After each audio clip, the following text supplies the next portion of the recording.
Isang libro hinggil sa paglalakbay ng isang immigrant sa Amerika noong ika-20 siglo inilunsad sa Amerika. At mga tsuper sa Estados Unidos pinangangambahan ng pag-usbong ng robot truck drivers. Mga balita sa labas ng bansa, ihahatid ni Pauline Recuesto.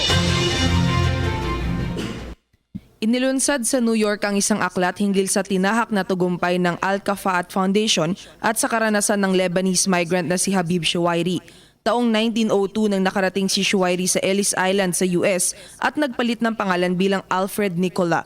Namasukan siya bilang door-to-door salesman at matapos ang 18 taon, nakapundar na si Shuwairi at nagsimula na siyang magpadala sa mga kaanak sa Lebanon.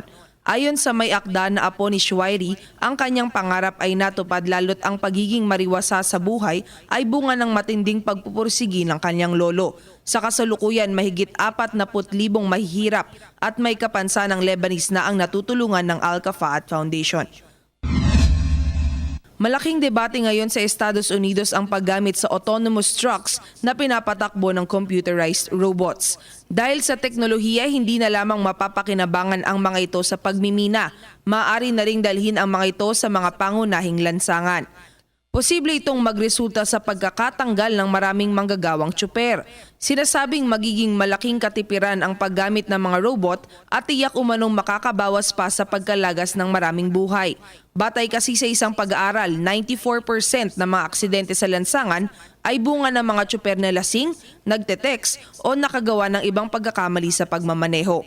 Bukod sa pangambang mawalan ng trabaho, naniniwala ang mga tsuper na para magamay ng mga robot ang bulubunduking daan at malalapad na lungsod, kailangan pa umanong paghusayin ang maraming infrastruktura pati na rin ang paggawa ng mga bagong regulasyon, pagsusuri at pagtanggap ng publiko.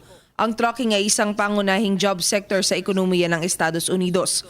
Humigit kumulang 3.5 million o 1% ng kabuuang populasyon ng bansa ang bumubuo dito. Para sa PTV News, Pauline Recuesto.